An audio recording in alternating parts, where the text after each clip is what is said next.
అందరికీ నమస్కారం. Welcome back to HMT family vlogs. ఆంధ్రప్రదేశ్లో ప్రాచుర్యం లేని దేవాలయాలను, వాటి విశేషాలను మీ ముందుకు తీసుకురావటానికి నేను చేసే ఈ ప్రయత్నం మీ అందరి ఆదరణలు ఇంత త్వరగా పొందుతుందని నేను అనుకోలేదండి. మన ఛానల్ను సబ్స్క్రైబ్ చేసిన వారికి ధన్యవాదాలు. అలానే ఇంకా సబ్స్క్రైబ్ చేసుకోకపోతే ప్లీజ్ సబ్స్క్రైబ్ చేయండి. అలాగే లైక్, షేర్, కామెంట్ చేయండి. మీరిచ్చే లైకులు మన వీడియోలను ఇంకొంతమందికి చేరుస్తాయని అనుకుంటున్నాను. మన డివైన్ ఆంధ్ర ప్రయాణంలో భాగంగా ఇప్పటి వరకు వెంకటపాలెంలోని శ్రీ వెంకటేశ్వర స్వామి ఆలయం, వేదాద్రి యోగానంద లక్ష్మీ నరసింహస్వామి ఆలయం, తిరుమలగిరి శ్రీ నామాల వెంకటేశ్వర స్వామి ఆలయం దర్శించుకున్నాం కదండి. ఈ వీడియోలను మీరు చూసారా? చూడకపోతే లింక్ డిస్క్రిప్షన్లో ఇస్తున్నాను, చూడండి.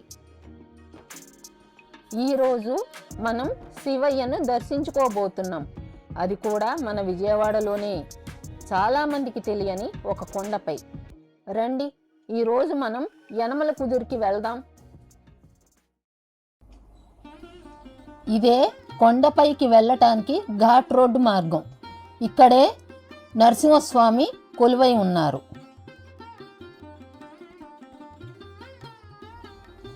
ఇక్కడ చాలా విశాలమైన పార్కింగ్ సౌకర్యం ఉంది. ఒక ఫ్లోర్ అంతా కార్ పార్కింగ్ కోసం, రెండవ ఫ్లోర్ అంతా బైక్ పార్కింగ్ కోసం ఏర్పాటు చేయబడింది.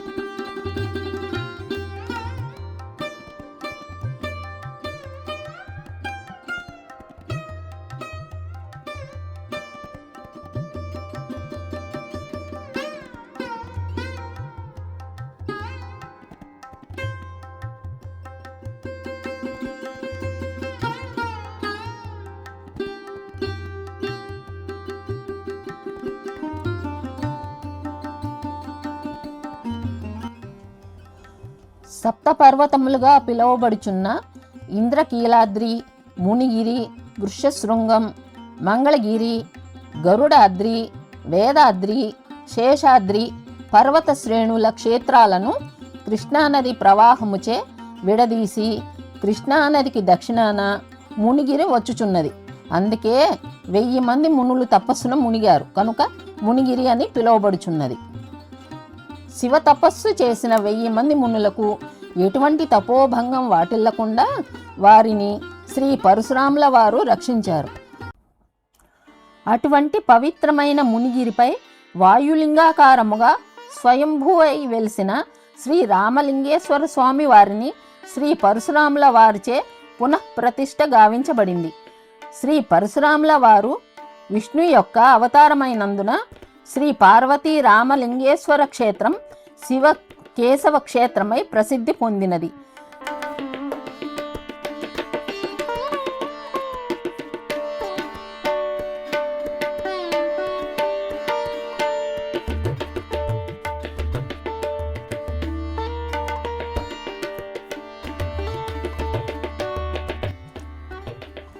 శ్రీ స్వామివారు అష్టముఖ పాన పట్టముపై ఉండటం ఇక్కడి విశేషం. శ్రీ మహావిష్ణువు స్వయం అవతారమైన శ్రీ రామచంద్రమూర్తి సీతారామేతులై దక్షిణాభిముఖమున దేశ సంచారం చేస్తూ శ్రీ రామలింగేశ్వర స్వామిని దర్శించారని ప్రతీతి.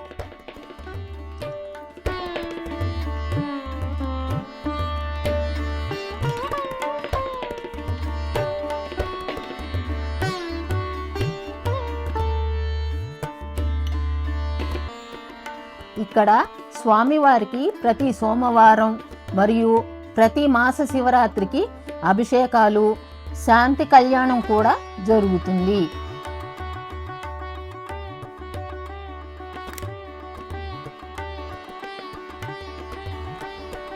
ఈ మునిగిరిపై నాగకన్యలు సంచరించేవారని, నాట్యము చేసేవారని ప్రతీతి. శ్రీ నాగేంద్ర స్వామి వారు ఇప్పటికీ అనేక రూపాలలో భక్తులకు దర్శనమిస్తూ ఉండటం ఇందుకు నిదర్శనం.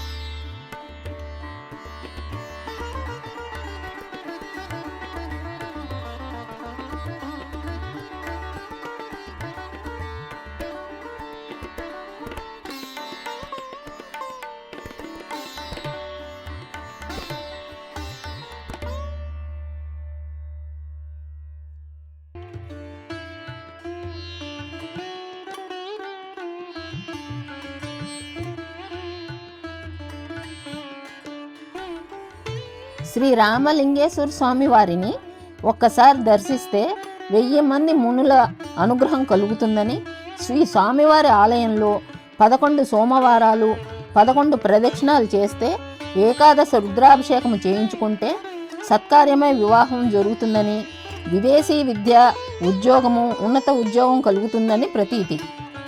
శ్రీ సుబ్రహ్మణ్యేశ్వర స్వామి వారికి 108 ప్రదక్షిణాలు చేస్తే సంతానం కలుగుతుందని, ఇది స్వామివారి మహిమగా అక్కడ చెప్పుకుంటున్నారు. అలాగే ఈ క్షేత్ర మహిమ గురించి ఈ ఆలయ ప్రధాన అర్చకుల మాటల్లో విందాం.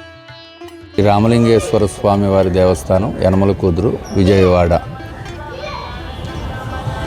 ఇక్కడ 1000 మంది ముందు తపస్సు చేయటం వలన ఈ గ్రామానికి 1000 మునుల కుదురు అని పిలిచేవారు. అది కాలక్రమంలో యనమల కుదురుగా మారింది. అలాగే ఈ క్షేత్రాన్ని మునిగిరి, మునుల చేత తపస్సు చేయబడటం వల్ల ఈ క్షేత్రాన్ని మునిగిరి అని కూడా పిలిచేవారు. ఇది పరశురాముల వారి చేత స్వయంగా వెలిసిన శివలింగం పరశురాముల వారి చేత పునఃప్రతిష్ఠించబడింది. అందుకే స్వామివారికి శ్రీ రామలింగేశ్వర స్వామి అని నామకరణం చేయడం జరిగింది. ఇక్కడ మహాశివరాత్రికి కార్తీక మాసంలో విశేషమైనటువంటి పూజలు, మహాశివరాత్రి బ్రహ్మోత్సవాలు, ప్రభోత్సవం అత్యంత వైభవేతంగా జరుగుతుంది. ఈ ఆలయంలో శివపరివారం, శివ కుటుంబం కూడా ప్రతిష్ఠ కావించబడింది. శ్రీ మహాగణపతి స్వామివారు, శ్రీ వల్లీ దేవసేన సుబ్రహ్మణ్యేశ్వర స్వామివారు, అలాగే క్షేత్రపాలకుడుగా శ్రీ దాసాంజనేయ స్వామివారు, శ్రీ నాగేంద్ర స్వామివారు కూడా ఈ ఆలయంలో వెలిసి ఉన్నారు. నాగేంద్ర స్వామివారు ప్రత్యక్షంగా ఇక్కడ అందరికి భక్తులందరికీ కూడా కనిపిస్తూ ఉంటారు. ఇక్కడ ప్రత్యక్ష దైవం నాగేంద్ర స్వామివారుగా చెప్పబడుతున్నది.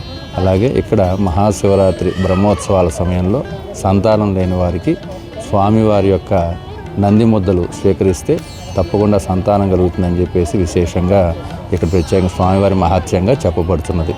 అలాగే ఈ ఆలయం 2012లో పునర్నిర్మాణం జరిగింది. శ్రీ సంగా నరసింహారావు గారు అనే ఆయన ఈ ఆలయాన్ని అంతా కూడా అభివృద్ధి చేయడం జరిగింది.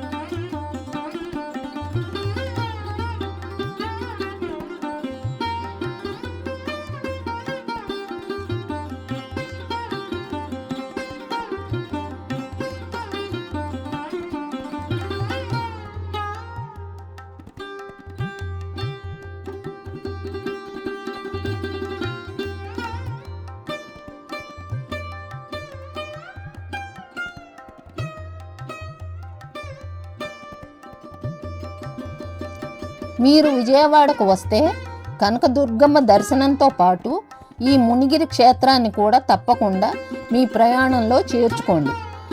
ఇక్కడ పార్కింగ్ సౌకర్యం కూడా ఉంది. కొండపైకి రోడ్డు మార్గం కూడా అందుబాటులో ఉంది. ప్రశాంతంగా దర్శనం చేసుకోవడానికి ఉదయం లేదా సాయంత్రం సమయం చాలా అనుకూలం. ఈ వీడియో మీకు నచ్చితే లైక్ చేయండి, షేర్ చేయండి, సబ్స్క్రైబ్ చేయండి, కామెంట్ కూడా పెట్టండి. మళ్ళీ మరొక వీడియోతో మీ ముందుకు వస్తాం.